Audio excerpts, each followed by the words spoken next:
That's not a good start, is it? Good morning, everybody. Good morning, buenos dias, bon dia. Buenos dias, bon dia. Hello, everybody. Hello, everyone here in Barcelona. Hello to everybody watching us online, whatever time of day it is, wherever you are in the world. A very warm Catalan welcome to Fixing the Future. My very dear friend and co-host in the other room, who I'm sure you'll meet, Ed Gillespie, and I have really struggled to know how we open an event like this. So many of the frames we've used before and we've held before feel inadequate to the gravity of the situation that we face. Even the notion of fixing is in question. We tend to think of it as mending or repairing, but fixing also means directing one's eyes, mind, and attention unwaveringly towards something. And perhaps that's where we really are this year, not just in solutions mode, but opening our eyes, our minds, and our hearts to possible futures in front of us and fixing them with a steely stare. Because it's both utopian and distinctly dystopian out there right now. Charles Dickens probably said it best in A Tale of Two Cities. It was the best of times, it was the worst of times. It was the age of wisdom, it was the age of foolishness. It was the epoch of belief, it was the epoch of incredulity. It was the season of light, it was the season of darkness. It was the spring of hope, it was the winter of despair. We had everything before us, we had nothing before us. We were all going direct to heaven. We were all going direct the other way. Since we gathered here in 2019, we all know the world has been turned upside down by a global pandemic. The last 3 years, in fact, I think the last 7 years, have been the hottest on record. The world has burned with fires from the Amazon to Australia, across Europe. And India and Pakistan this summer endured temperatures of over 50 degrees centigrade. And now 1/3 of Pakistan is underwater. And that affects the lives of tens of millions of people. And no country can cope with that severity, frequency, and intensity of impacts. And we have war in Europe, the grisly carnage in Ukraine reminding us of our interdependence and our interconnectedness through global food and energy crises. So that future that we feared has arrived now. And it can all feel a little apocalyptic. But maybe it's not apocalyptic in the Armageddon, end of the world sense. Maybe this is the root meaning of the word, because it means revelation, in fact. It's a revealing, a drawing back of the veil to see the world as it really is again, fixing it with our attention, steadily and unwaveringly. Because what we've seen over the last 3 years is also a much needed and long hoped for explosion in public awareness, consciousness, concern, and action. So there is active hope in this humbling moment. Not just a one-dimensional, brittle, naive, techno-optimism, but human, humane, humanitarian responses. And it would be wrong not to feel grief, anger, fury for all that we have lost, for all that we are losing and will lose. But equally, it would be wrong not to feel joy and care and love and connection for all that we might yet do together. And perhaps that's where our collective sanity lies. Yesterday, probably everyone in this room knows, Yvon Chouinard, the founder of Patagonia, turned his $3 billion business into a trust with the profits dedicated to protecting the planet in perpetuity. That is the Earth as the only stakeholder and shareholder that matters. That's some inspiration for the other 2,754 billionaires on this planet. This is also the UN Decade of Ecosystem Restoration. We're aiming to protect 30 by 30, 30% of our land, 30% of our seas and oceans by 2030. As Robin Wall Kimmerer, author of the beautiful Braiding Sweetgrass, wrote, "To love a place is not enough. We have to find ways to heal it." So while cutting our carbon emissions by 50% by the end of the decade may seem like an impossibly tall order, and as that target of 1.5 degrees recedes, but every fraction of a degree matters, and every ton of carbon that doesn't go into the atmosphere now alleviates future human suffering in some way, shape, or form. These are knife-edge times. Bolsonaro threatens to steal the Brazilian election, Trump style. We have COP27 in Sharm el-Sheikh. Egypt, this is Africa's COP, kicks off in a few short weeks, and Europe is facing a long, tough winter with punitive energy prices.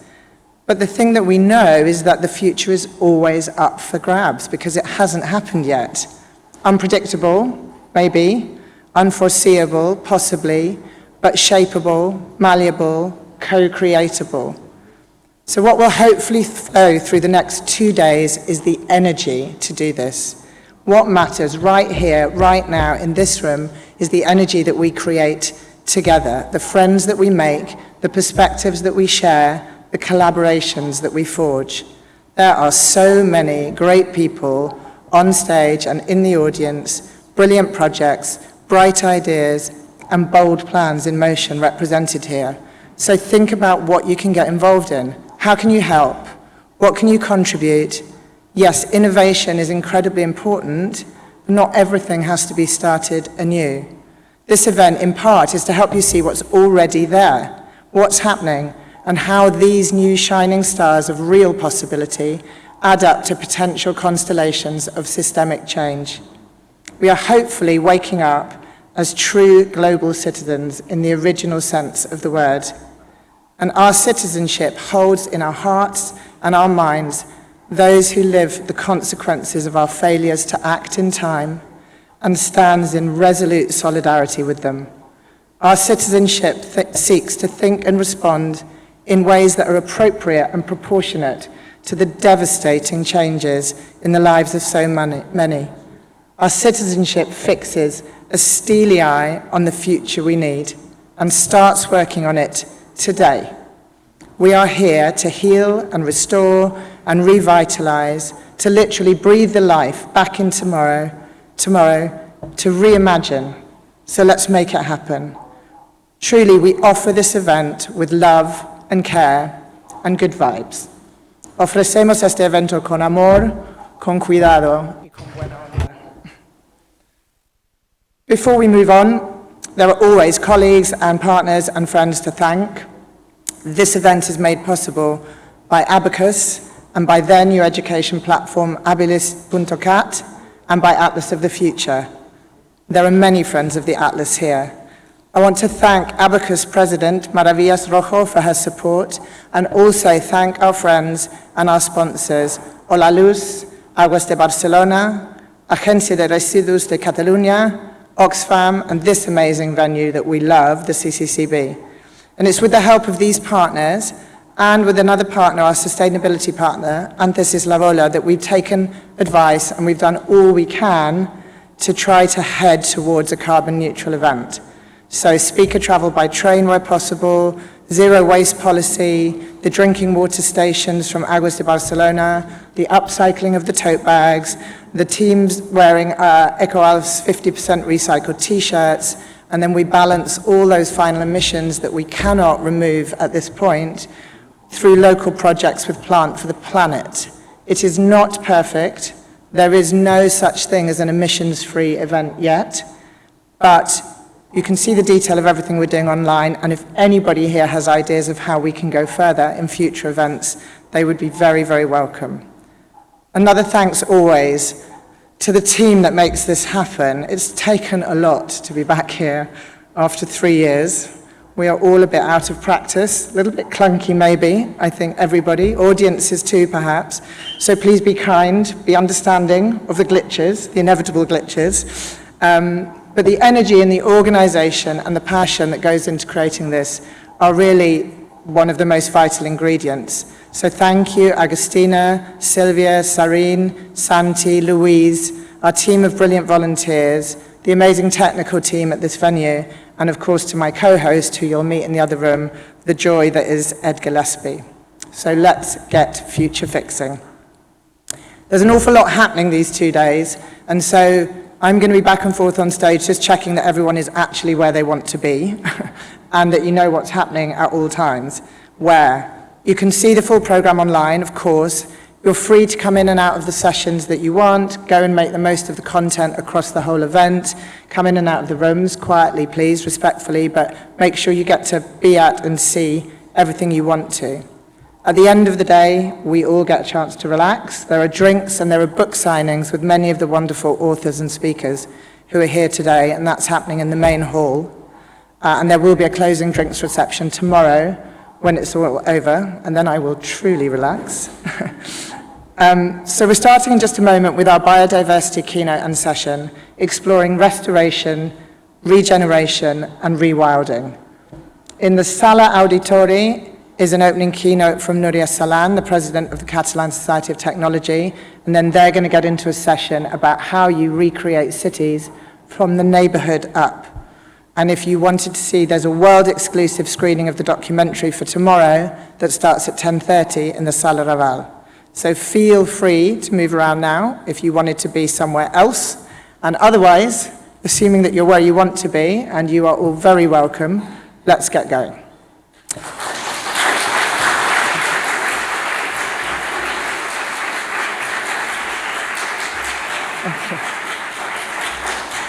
So, to biodiversity. While the climate crisis is daily front-page news, the threats to and daily disappearance of so many species that we share this fragile home with has taken dangerously longer to come to such public prominence, perhaps as a result of these shifting baselines where the nature we have today seems normal and the losses already experienced are less visible than we need them to be. But that is not true for any of the speakers in this session, who have cheered for and championed and researched and restored and shared their love for so many of our non-human earthly kin. We're going to hear first from two extraordinary young conservationists whose work has rallied and inspired so many others to turn their love for nature into action and impact. And after that, the session will be beautifully taken over and steered by one of my very favourite humans on this planet, John Elkington, whose work continues to guide so many of us away from extraction and towards regeneration.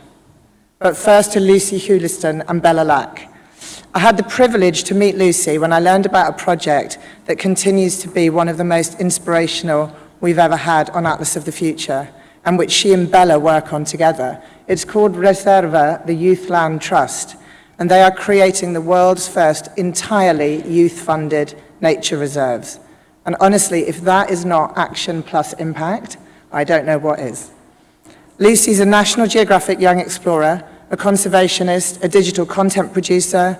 She's a board member of both Reserva and the London Wildlife Trust Young People's Forum. And I have to mention that she really, really loves sloths. And Bella is a conservationist, campaigner, board member of a number of organisations, including the Jane Goodall Institute. And I do want to say, I just think it's so brilliant and so important to see this kind of youth governance. We need more young people on the boards of more organisations everywhere. Bella is also a filmmaker and a writer, and her urgent new book, Children of the Anthropocene, has just been published and is a must-read. So, welcome Lucy, thank you for being with us, and Bella for opening this event. Over to you, Lucy.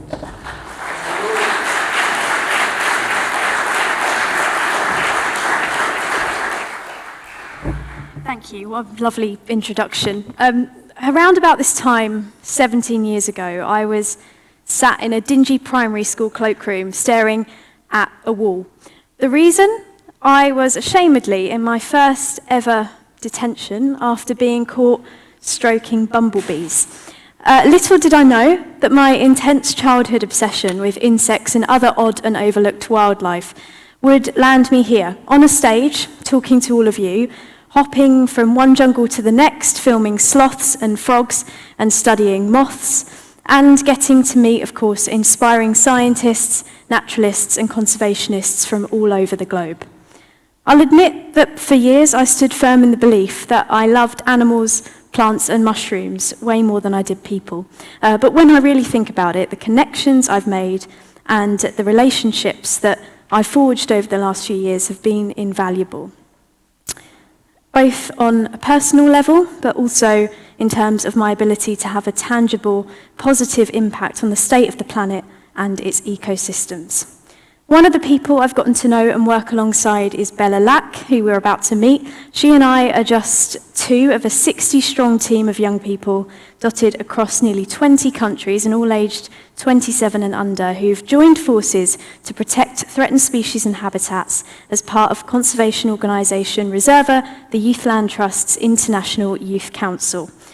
Reserva is doing something, as Cathy mentioned, that's never been done before. It's an entirely youth-led organisation working to empower young people in conservation by creating a network of youth-funded nature reserves. And I'm pleased to report that last year we were successful in creating the world's first youth-funded nature reserve over in Ecuador in the Chocó Cloud Forest, and we're currently fundraising to expand that site into an area that's threatened by gold mining.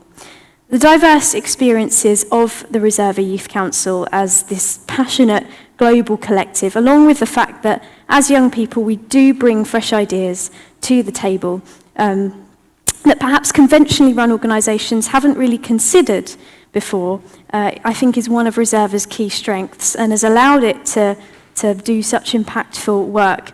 And being a part of that group and all of the youth environmental movement that's going on more broadly has made the idea of tackling the ever-mounting pressures our planet faces a lot less overwhelming. It's inspired me, it's motivated me, and it's made me feel like change is possible. And I think a word we'll hear a lot today is hope.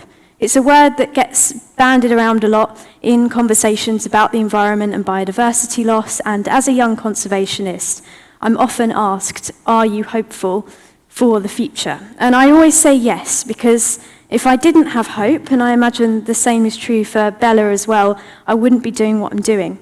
It's hard not to feel hopeful when you're surrounded by so many other inspiring young people who know and care so much about the natural world.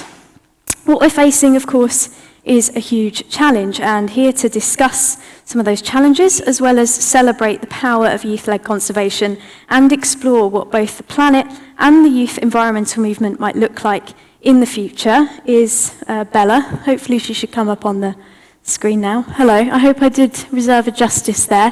How are you doing? I'm good, thanks. How's it going? I can't see the audience at all, but thank you all so much for coming. I'm kind of speaking into the dark a bit here, so I hope you can all hear and see me. And I'm sure maybe many of you also booked your tickets this time ago, but I first got the email about this event about a year and a half ago, and we kept planning it and then having to move it because of a resurgence of COVID. And I think it's quite interesting in a way that the thing which made us step back and reevaluate is also something which gives me lots of hope. And Lucy talked about hope, and I will as well, and I think everyone's going to bring it up because I do feel a lot of hope, because whilst COVID was an MRI scan kind of exposing the corruption and the faults in our society, it was also a bit of a portal into the future. It's very weird seeing myself on that big screen. It's a bit of a portal into the future because, you know, we saw streets where there were fewer cars where children could go out and play. We saw cities where we're having to live alongside nature rather than kind of move it into fragments outside. And we saw, you know, people going out to look at the stars, people being out in parks much more often. And I think that's something which we have to hold on to, that little glimpse into the future, because it's that imagination which will allow us to move forward. And people often say to me as, you know, an activist, you know, you need to not me as an individual, but to the movement in general, that we need to stop talking and start acting. And I think it's so important to have events like this where there is so much talking and dialogue and discussion, because this is where the ideas are born and this is where the imagination for the future that we're going to create begins. So I want to start by asking everyone to kind of sit back and imagine what you want our planet to look like in 2050. The oceans, what will they be like to swim in? The rainforests, the Arctic and the Antarctic, especially our cities and our societies, the air we breathe, what will it be like? Because the majority of people, when asked to do that, kind of imagine a planet much more barren, hotter, sparser, more packed. And it's not a surprise when we see these reports being churned out where we have statistics saying we have 12 years left to prevent catastrophic climate change, that we're going to feel a bit overwhelmed and anxious by the scale of what we have to do. But I think that's one of the biggest challenges we face. And one of the biggest challenges to our planet is not necessarily the pollution, the overpopulation. They're kind of symptoms of this lack of imagination and the lack of the will that we need to create an alternative future. So if you didn't have this path laid out ahead of you with some motivating force and vision to propel you, you very easily lose your sense of direction. And yet in the environmental movement, we kind of try to move forward without the sense of direction that we need to know where we're going. So it creates a bit of a disaster contemplation society rather than a driver of action. And there are so many different paths that we could take as a species right now. But to simplify it for this short time, there are kind of two main trajectories. There's the future predicted by scientists, and it's the worst case scenario one.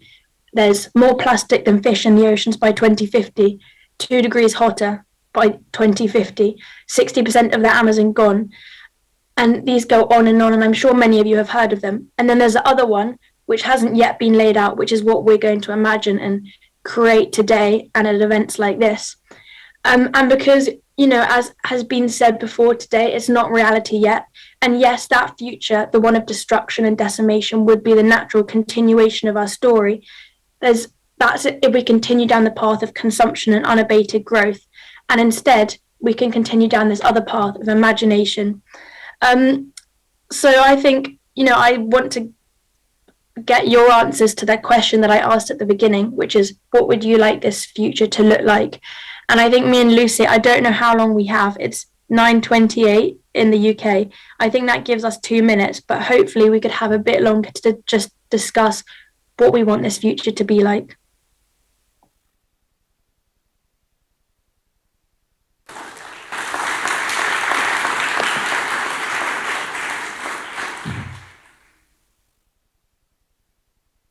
I think in terms of what future I'd like to see, I guess we can hopefully start planning today if people aren't, taking action and doing things already. It's so great to see so many young people, being empowered to actually make a difference. I think for a long time, we were talking about the problems, and it's the same. We're talking about the problems, but we haven't necessarily got a plan or something laid out so we know what the future is going to look like. And the same with young people. We were talking for a long time, people started to listen, but we didn't have a platform to actually take action. I think bringing it back to Reserva, that's certainly for me and probably for you as well, it's given us a chance to actually conserve habitat and get involved kind of hands-on. What is your vision of the future? I think we're at a really interesting time where we judge success by measures and indicators such as GDP. And it's funny because I've heard this statement that in a body we call unabated growth cancer, and yet on the earth we call it progress. And I would love to see by 2050 a complete change of those values that underpin society. So rather than measuring success as a society by continual growth, we change it and kind of adopt what Amsterdam are doing with the circular economy and what Costa Rica are doing by putting ecology at the heart of the government. And we measure success by things like gross national happiness, by level of biodiversity in a country. So I think that's one of the most important things, a complete change of values. Sorry, I'm pushing this. Do you think we could get audience answers to this question? Yeah, has anyone got any thoughts about how you would like to see our future? I think everyone's lost. They're waiting for inspiration. We've got somebody over there. Oh, there's no mic. Yeah.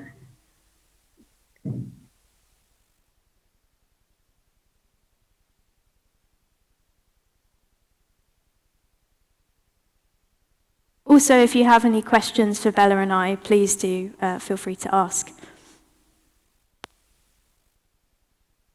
It's a very simple answer for a long microphone walk, but I would say maximum utilization of current intelligence and imagination.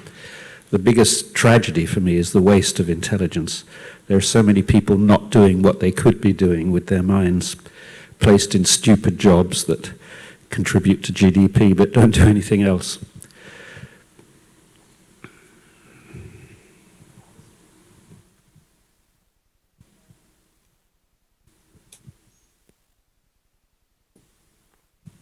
I have a question. I'd like to know what you both would like to see in terms of a transition in education. What do you think that young people today should and could be learning to prepare them for this more imaginative, more regenerative future that you're hoping for? I think I'll start off with this. I think it's important to see conservation as a very kind of broad thing. It's not just about science, it's about creativity as well. You know, you can bring art into it, sport into it, anything you like. I think it's important to bear that in mind and to see it as a career path. Where I'm from in the UK, it's not really pitched as an option when you're going through school and college, but there are so many different approaches you can take to it, as you know, Bella and I have done. And also, I think taking a more intergenerational approach to education is really important. That's really difficult. You know, if people had a straight answer as to how we can infuse kids about the natural world, we'd be doing that. But I think if a child is taught at school that nature is amazing, but then they go home and their mum says, nope, that's a spider, step on it, it's horrible, you know, it's going to be hard to get those messages across. So I think not just educating young people, but also older people as well. Any thoughts, Bella? Yeah, I think currently the learning, as Lucy said, you know, it's been focalized very much into you learn about environmentalism in geography or biology. And if we're going to change our mindset to understand that it underpins everything we do, every breath, you know, every food we eat, every sip of water we drink, we need to diversify where we learn about the environment and about the climate crisis and the environmental crisis in general. So it should be through every subject. And also another thing I think is that it should be much more reciprocal, because right now it's posed as though young people should learn about environmentalism because it's something that we need to know 50 years down the line to protect our kids. But in reality, I think young people should be learning about this and then given seats at deciding tables, allowed to take action, because this is something which is very tangible, very current, and is happening all over the world. So in order to change the way that we perceive the crisis, we need to change the way that it's taught. So young people should be at the deciding tables, and also it should be through many different subjects. Any other questions? Yep, somebody down here. Hi, thank you so much for the inspirations. And a long time ago in 1968, Bobby Kennedy said GDP measures everything that, apart from that matters. We need to fast forward that discussion and get that onto the agendas of everyone that is in a position of taking decisions. That we need new metrics that actually reflect the sort of things that you're doing and get the money flowing into your activities now.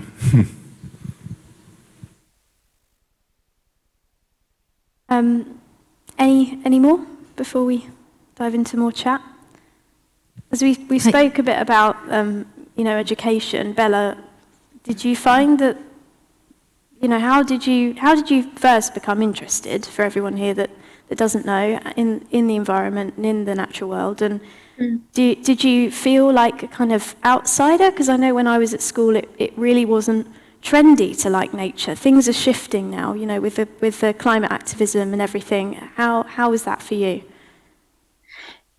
Yeah, I was, as I know Lucy was as well, we were both those young people who would kind of go out and be absolutely fascinated by the insects in the garden. I remember bringing in snails and ants and putting them in Tupperware boxes, much to the dismay of my parents.